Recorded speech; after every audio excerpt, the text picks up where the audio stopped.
नमस्कार साथियों, स्वागत है आप सभी का अंकित इंस्पायर्स इंडिया पर। मैं हूं अंकित अवस्थी। चर्चा भारत के द्वारा किए गए एक रहस्यमय मिसाइल परीक्षण की। साथियों, ये जो मेरे साथ लगी हुई आप तस्वीरें देख रहे हैं, ये तस्वीरें कुछ बादल से बनती, कुछ धुओं से बनती, लपटों से उठती तस्वीरें हैं जो कि आकाश में एक मिसाइल के द्वारा छोड़े गए अपने सिग्नेचर से बनी है। यह मिसाइल का सिग्नेचर धुआं के रूप में देखा गया है। यह चलता हुआ जो आपको परीक्षण दिख रहा है, यह परीक्षण अपने आप में एक ऐसा पाथ ट्रैवल कर रहा है जो शुरुआत में ग्लाइड कर रहा है, लेकिन बाद में वो सतह के पैरेलल चलना शुरू करता है, क्रूज की तरह से चलना शुरू करता है। हम इस बात की चर्चा क्यों कर रहे हैं? चर्चा इसलिए कि किसी भी सरकारी सोशल मीडिया हैंडल पर, ना न्यूज़ चैनल पर इसका जिक्र है, कहीं इसका जिक्र नहीं है। इसका मतलब यह हुआ कि सरकार इसका अभी ऑफिशियल अनाउंसमेंट नहीं करना चाहती। हो सकता है इसके पीछे कुछ अंतर्राष्ट्रीय प्रतिबंधों से जुड़ी चीजें हों, हो सकता है अंतर्राष्ट्रीय प्रतिक्रियाएं हों, हो सकता है अंतर्राष्ट्रीय ऐसी प्रतिक्रियाएं हों जिनसे भारत को नुकसान हो सकता हो, इसलिए इसकी चर्चा नहीं हो रही है। चर्चा नहीं है, लेकिन देश की मीडिया में कहीं कहीं इसे मिस्टीरियस मिसाइल सिस्टम कहा गया है। एक ऐसा मिसाइल जिसे अग्नि 6 से रिलेट किया जा रहा है, एक ऐसा मिसाइल जो 10,000 किलोमीटर से अधिक जाके मार कर सकता है, एक ऐसा मिसाइल जो एक ही बार में मल्टीपल टारगेट को वार कर सकता है, एक ऐसा मिसाइल जो उड़ने के बाद चलता बैलिस्टिक है लेकिन थोड़ी देर बाद फिर वो राह बदल करके क्वाजी बैलिस्टिक रूप ले लेता है। ये सारे फीचर से रिलेटेड जो भी जानकारी है, ये फिलहाल कयासों में है, सरकारी बयान का इंतजार है। इंटरेस्टिंग बात तो तब निकली जब सरकारी रूप से संसद टीवी के ऊपर एक ट्वीट आता है और उसे थोड़ी देर बाद डिलीट कर दिया जाता है। इसका मतलब यह हुआ कि कुछ तो ऐसा है जो सरकार अभी ऑफिशियली अनाउंस करने से बच रही है। चलिए आज इसके बारे में जिक्र करते हैं। जो संभावित मिसाइल है उसका नाम अग्नि 6 है, उसे समझते हैं और रिलेट करते हैं कि यह ऑपरेशन सिंदूर के 1 साल पूरा होने के उपलक्ष्य में किया गया परीक्षण था या मात्र एक संयोग था। चलिए एक एक करके सारी बातों पर आगे बढ़ें करें। चलिए साथियों आगे बढ़ते हैं। चर्चा इस तरह से उठे हुए ट्वीट्स के थ्रू, चूंकि इन ट्वीट्स में कुछ ऐसी मिसाइल के द्वारा बनाए गए धुएं की, ऐसी मिसाइल के द्वारा खींची गई लकीरों की चर्चा हो रही है। जहां पर आप देखते हैं कि एक वीडियो रिकॉर्ड होता है चांदीपुर बालासोर उड़ीसा से, जहां पर बंगाल की खाड़ी के ऊपर एक मिसाइल के जाने के बाद बादल में कुछ ऐसी लकीर सी बनी दिखाई देती हैं। बड़ा सवाल खड़ा होता है कि इस तरह की लकीरें कोई मिसाइल कैसे खींच सकती है। तो कहा जाता है कि अगर बैलिस्टिक मिसाइल ग्लाइड करते हुए उड़े मतलब तैरते हुए चले, तो इस तरह के पाथ ड्राइव करती है। पाथ को इस तरह से बनता हुआ देखना यह मिसाइल का एक प्रारूप है जो अक्सर इंटरकॉन्टिनेंटल बैलिस्टिक मिसाइल्स में, जिन्हें कोई देश बना तो ले लेकिन दुश्मन ट्रैक ना करे, इसलिए उनमें ग्लाइड सिस्टम डाला जाता है। दुनिया के केवल 5 ही देश ऐसे हैं जिनके पास ICBM तकनीक है, जिसमें अमेरिका, रशिया, चाइना, ब्रिटेन और फ्रांस का नाम है। इन 5 के बाद अगर भारत ऐसा करने में कामयाब हुआ तो दुनिया का 6ठा देश बनेगा। लेकिन इनमें भी अगर ICBM के साथ साथ MIRV तकनीक का इस्तेमाल कर लिया गया, यानी कि इस मिसाइल ने उड़ते हुए मल्टीपल टारगेट हिट कर दिए 10,000 किलोमीटर की दूरी पर पहुंच करके, तो ऐसा करके भारत दुनिया के 3 देशों के बाद चौथा देश कंसीडर होगा। यानी कि भारत, अमेरिका, रूस और चाइना के बाद चौथा ऐसा देश होगा जिसके पास ऐसी तकनीक बनकर आई है। इस तरह के विजुअल्स कल सोशल मीडिया पर शाम को तैरने लगे। सोशल मीडिया के माध्यम से चर्चाएं आने लगी। साथ ही साथ भारत के अलावा बांग्लादेश से भी चर्चाएं आने लगी। बांग्लादेश में भी कुछ लोगों ने इस मिसाइल को ट्रैक करके तस्वीरें डाली।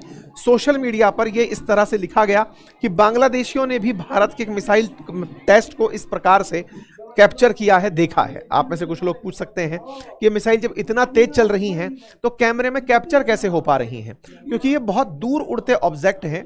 जब आप घूमते हुए चांद को भी आप अपनी आंखों से देख पाते हैं, जबकि उसकी गति बहुत तेज है, तो कुछ उस तरीके से आप इसे रिलेट करें कि ये बहुत फ्लाइंग ऑब्जेक्ट है, लेकिन चूंकि इनका हॉरिजन बहुत चौड़ा है तो आप इनमें आसानी से इन्हें ऑब्जर्व कर पाते हैं। खैर, इस तरह की चर्चा निकलने लगी कि यह परीक्षण DRDO के द्वारा किया गया ICBM परीक्षण है, जो सरफेस टू सरफेस मिसाइल परीक्षण है।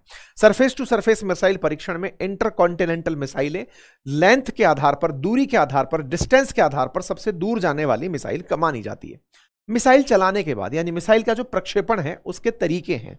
मिसाइल चलने के बाद अगर परवलयाकार पाथ फॉलो करे तो उससे अधिकतम दूरी तय की जा सकती है, लेकिन दिक्कत यह होती है कि जब इस तरह का पैराबोलिक पाथ फॉलो होता है तो यह आसानी से दुश्मन के द्वारा जो डिफेंस सिस्टम डेवलप किए गए हैं उनसे ये डिटेक्ट हो जाता है, जैसे S-400, जैसे अमेरिका का थार, जैसे इजराइल का आयरन डोम। उनसे इस तरह के पाथ को ट्रैक किया जा सकता है। ये रडार में कैप्चर हो जाते हैं, चाहे ये कितना ही तेजी से चले लेकिन रडार इन्हें पकड़ पाता है। इसलिए सबसे तेज और सबसे सटीक जिनकी मार मानी जाती है वो क्रूज मिसाइल होती हैं, जो अर्थ सरफेस के बिल्कुल पैरेलल चलती हैं, लेकिन ऐसे में उनकी रेंज बहुत छोटी रह जाती है। छोटी रह जाती है से मतलब है कि अर्थ पर चलते समय अर्थ की ग्रेविटी उन्हें अपनी तरफ खींच के दबा सकती है। इसलिए दुनिया में दूर तक मार करने वाली मिसाइल बैलिस्टिक होती हैं और नजदीक पर मार करने वाली मिसाइल क्रूज होती हैं। लेकिन फायदा यह होता है कि क्रूज मिसाइलें डिफेंस सिस्टम से बचकर निकल जाती हैं। तीसरा रूप जिसको आजकल तैयार किया जा रहा है वो ये कि इन्हें ग्लाइड की तरह डेवलप किया जाए। पहले इन्हें एक ऊंचाई तक भेजा जाए और ऊंचाई के बाद में फिर इन्हें रास्ता नीचे ला करके पैरेलल चलने दिया जाए। तो दो तरह के फायदे होंगे। पहला, ऊंचाई से फेंक करके वापस जब वो आ रही है तो ग्रेविटी उसमें स्पीड का रोल प्ले करेगी, ग्रेविटी स्पीड का रोल प्ले करे और फिर उसमें तकनीक का इस्तेमाल करके उन्हें ग्लाइड करा दिया जाए और वो अर्थ के पैरेलल चलने लगे। इस तरह की जो ग्लाइड तकनीक है ये हाइपरसोनिक मिसाइलों में, जिनकी गति अत्यधिक तेज है, मैक 5 से तेज है, आवाज की गति से 5 गुना से अधिक है, उनके अंदर इस तरह की तकनीक इस्तेमाल की बातें चलती हैं। रेंज के हिसाब से बात अगर हम करते हैं तो भारत की इन मिसाइलों में अग्नि सीरीज में 1, 2, 3, 4, 5 तक भारत ऑलरेडी रखता है, जो 5000 किलोमीटर तक मार कर सकती हैं। कॉन्टिनेंट का मतलब है जैसे भारत एशियन कॉन्टिनेंट में है, ब्रिटेन यूरोपियन कॉन्टिनेंट में है, अमेरिका नॉर्थ अमेरिकी कॉन्टिनेंट में है। तो एक कॉन्टिनेंट से जब दूसरे कॉन्टिनेंट तक मार कर सको तो उसे इंटरकॉन्टिनेंटल मिसाइल सिस्टम कहा जाता है। आप में से कुछ लोग कहेंगे हम क्या यहां से उठाकर यूरोप में मिसाइल नहीं मार सकते क्या, हम तो अग्नि 5 ही मार दें।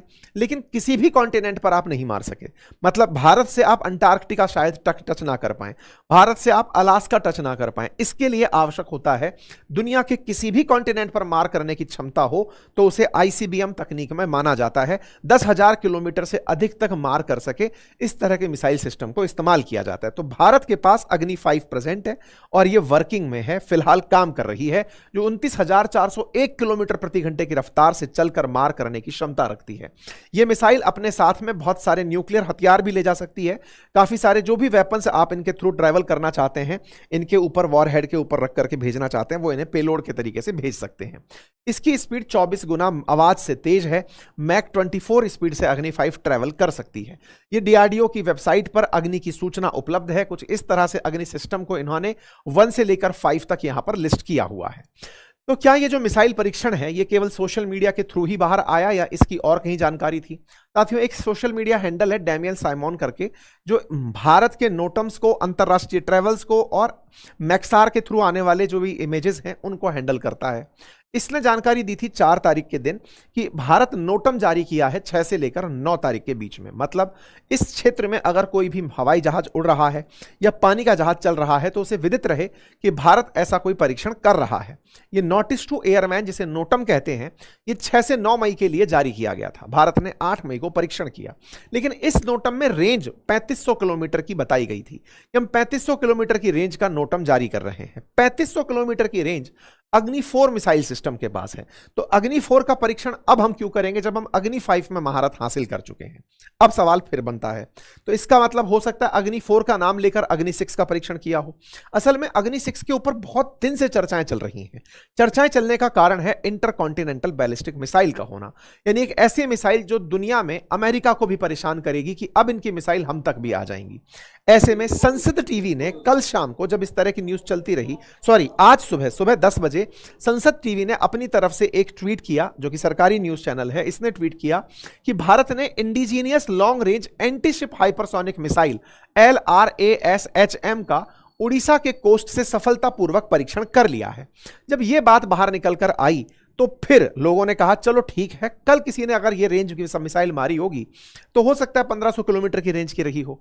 थोड़ी ही देर बाद संसद टीवी इसे डिलीट कर देता है, लेकिन चर्चा में छोड़ जाता है LRASHM लार्शम मिसाइल सिस्टम, जिसके बारे में कहा गया कि ये एंटीशिप मिसाइल सिस्टम है। भारत ने 1500 किलोमीटर की रेंज में हाइपरसोनिक मिसाइल परीक्षण किया है, जो एंटीशिप है, यानी कि पानी में तैरते जहाज को निशाना बनाने के लिए है। लेकिन साहब, इसके अनाउंसमेंट के लिए DRDO पीछे क्यों रहता? वो खुद अनाउंसमेंट करने आ जाता। इसलिए इस बात को ट्वीट के साथ ही डिलीट मार दिया गया। हेडलाइन बनती है कि संसद टीवी का ट्वीट डिलीट हो चुका है। इसका मतलब फिर से कयास था कि ये फेक खबर डाल करके पहले अग्नि 4 का नोटम डाला, फिर LRSHAM का मिसाइल परीक्षण का संदेश सरकारी टीवी ने डाला, लेकिन फिर डिलीट कर दिया।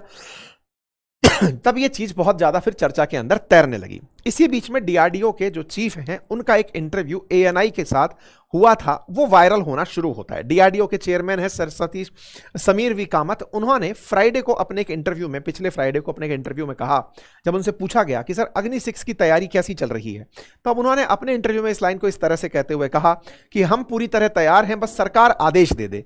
तो ऐसे में चर्चा बनने लगी कि ये तैयार थे पिछले हफ्ते, सरकार ने क्या इस बीच में अपनी परमिशन दे दी?